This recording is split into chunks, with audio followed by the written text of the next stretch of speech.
ইরানের উপর কি তাহলে চূড়ান্ত আঘাত হানতে চলেছেন ডোনাল্ড ট্রাম্প? হরমুজ প্রণালীর জল কি তবে রক্তে রাঙাতে চলেছে? একদিকে মার্কিন ইস্পাত প্রাচীর আর অন্যদিকে ইরানের পাল্টা হুঁশিয়ারি।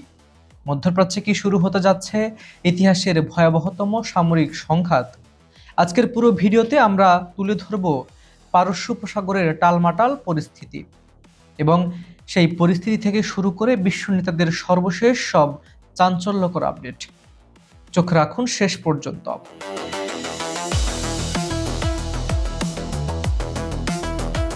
মার্কিন প্রেসিডেন্ট ডোনাল্ড ট্রাম্প তার নিজস্ব সামাজিক যোগাযোগ মাধ্যম ট্রুথ সোশ্যালে এক পোস্টে ইরানের বিরুদ্ধে চলমান মার্কিন নৌ অবরোধকে নৌযুদ্ধের ইতিহাসে সবচেয়ে সফল অবরোধ হিসেবে অভিহিত করেছেন। ট্রাম্প দাবি করেছেন, এই অবরোধের ফলে ইরানের অবস্থা শোচনীয় হয়ে পড়েছে এবং দেশটি একটি ব্যর্থ রাষ্ট্রে পরিণত হতে চলেছে। প্রেসিডেন্টের মতে, মার্কিন বাহিনীর কঠোর নজরদারির কারণে কোনো কিছুই ইরানের ভেতরে ঢুকতে পারছে না এবং তিনি এটিকে একটি ইস্পাত প্রাচীর হিসেবে বর্ণনা করেছেন। ট্রাম্পের দাবি, ইরান বর্তমানে কোনো ব্যবসা করতে পারছে না এবং তাদের সামরিক বাহিনী সহ অন্যান্য খরচ মেটানোর মতো সক্ষমতাও ইরান হারিয়েছে। একই সময়ে ফক্স নিউজের সাথে এক সাক্ষাৎকারে ট্রাম্প বিভিন্নভাবে তেহরানকে নতুন করে কঠোর হুঁশিয়ারি দিয়েছেন।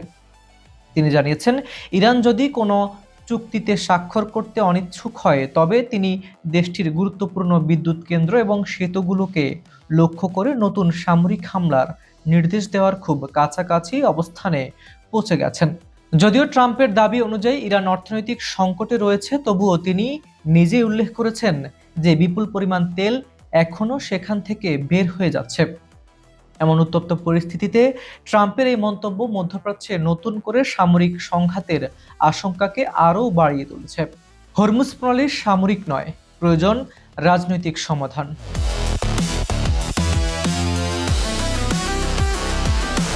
তেহরান বিশ্ববিদ্যালয়ের অধ্যাপক ফুয়াদ ইজাদি মনে করেন, ইরানের দক্ষিণাঞ্চলে রাডার ও ক্ষেপণাস্ত্র স্থাপনায় মার্কিন হামলা দেশটির সিদ্ধান্ত গ্রহণের প্রক্রিয়ায় বড় কোনো প্রভাব ফেলবে না।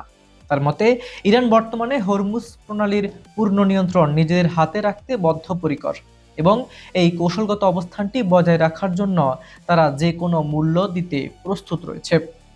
এদিকে ইজাদির ভাষায়, এটি কেবল একটি সামরিক বিষয় নয়, বরং ভৌগোলিক ও কৌশলগত ক্ষমতার একটি নতুন রূপান্তর, যা ইরানকে আন্তর্জাতিক রাজনীতিতে বড় ধরনের লিভারেজ বা প্রভাব বিস্তারের সুযোগ করে দিচ্ছে।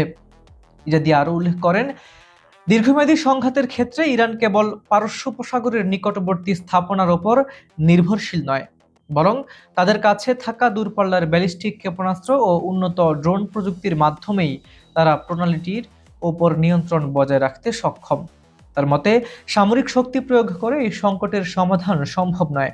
এর কারণ, ওয়াশিংটনের অনেক নীতি নির্ধারকরাও অনুধাবন করতে পারছেন না যে দীর্ঘমেয়াদী মার্কিন লক্ষ্য অর্জনে সামরিক পন্থা কার্যকর হওয়ার সম্ভাবনা খুবই ক্ষীণ অবস্থানে রয়েছে। তাই হরমুজ প্রণালীর অচলাবস্থা নিরসনে কেবল আলোচনার মাধ্যমেই একটি টেকসই ও রাজনৈতিক সমাধান খুঁজে পাওয়া সম্ভব।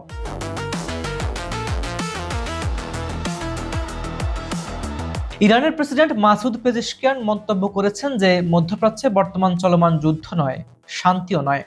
এমন অনিশ্চিত পরিস্থিতি থেকে ইরানকে বেরিয়ে আসতে হবে। তেহরানে আয়োজিত এক অনুষ্ঠানে তিনি স্পষ্টভাবে জানান, যুদ্ধ কোনোভাবেই দেশের স্বার্থে নয়। তবে একই সঙ্গে তিনি দৃঢ়তার সঙ্গে ঘোষণা করেন যে কেউ যদি ইরানের মর্যাদা, ভূখণ্ড বা সার্বভৌমত্ব লঙ্ঘনের চেষ্টা করে তবে ইরান কোনোভাবেই মাথা নত করবে না। প্রেসিডেন্ট পেজেশকিয়ান আরও বলেন যে যুদ্ধ ও সংকটের সময় একটি দেশ পরিচালনা করা অত্যন্ত চ্যালেঞ্জিং ব্যাপার।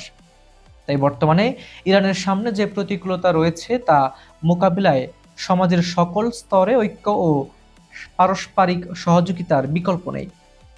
তিনি দেশবাসীর উদ্দেশ্যে বলেন যে আমাদের এমনভাবে মর্যাদার সাথে এগিয়ে যেতে হবে যাতে দেশের ভবিষ্যৎকে সমস্ত সংকট ও বিপর্যয় থেকে রক্ষা করা যায়।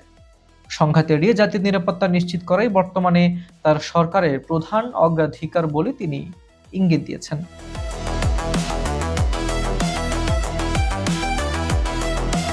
তুরস্কের প্রেসিডেন্ট রিসেপ তাইয়েপ এরদোগান সতর্ক করে বলেছেন, সিরিয়া ও লেবাননে ইসরায়েলের চলমান সামরিক আক্রমণ কেবল ওই অঞ্চলই নয়, বরং তুরস্কের নিরাপত্তার জন্য বড় হুমকি হয়ে দাঁড়িয়েছে।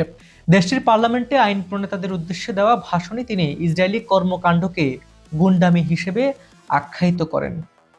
এরদোগান দৃঢ়ভাবে উল্লেখ করেন যে ইসরায়েলের এই আগ্রাসন কেবল মধ্যপ্রাচ্যের ভূ রাজনীতিকেই অস্থিতিশীল করছে না, বরং এটি বিশ্ব শান্তি ও মানবতার জন্য একটি বড় বিপদ হিসেবে দেখা দিয়েছে।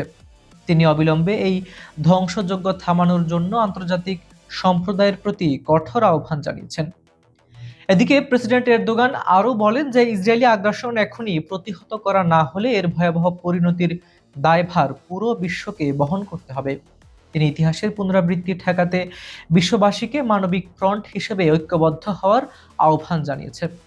এরদোগানের মতে এটি কেবল আঞ্চলিক সংঘাত নয়, বরং মানবতার অস্তিত্ব রক্ষার লড়াই। ইসরায়েলের এই বেপরোয়া মনোভাব যদি আন্তর্জাতিক চাপে বন্ধ না করা হয়, তবে এর প্রভাব বিশ্বব্যাপী ছড়িয়ে পড়বে এবং দীর্ঘমেয়াদী অস্থিতিশীলতা তৈরি করবে। তাই শান্তি ও ন্যায় বিচার প্রতিষ্ঠায় বিশ্ব নেতাদের এখনই কার্যকর ভূমিকা পালন করা জরুরি বলে মনে করেন তিনি। সুপ্রিয় দর্শক, হরমুজ প্রণালীর এই উত্তাল পরিস্থিতি কেবল মধ্যপ্রাচ্যের ভাগ্যই নির্ধারণ করছে না, বরং এর প্রভাব পড়তে পারে সারা বিশ্বের অর্থনীতি ও ভূ রাজনীতিতে। একদিকে ট্রাম্পের ইস্পাত প্রাচীর এবং অন্যদিকে ইরানের কৌশলগত টিকে থাকার লড়াই। এ দুইয়ের মাঝে বিশ্ববাসী কি সত্যি একটি বড় সংঘাতের দিকে এগিয়ে যাচ্ছে, নাকি আলোচনার টেবিলে আসবে কোনো শান্তির বার্তা? এই জটিল সমীকরণের প্রতিটি মুহূর্তের আপডেট পেতে আমাদের সঙ্গেই থাকুন। আপনাদের কি মনে হয়, বিশ্ব কি আসন্ন সংঘাত এড়াতে পারবে, নাকি পরিস্থিতির অবনতি হবে? আপনার মূল্যবান মতামত আমাদের কমেন্ট বক্সে লিখে জানান।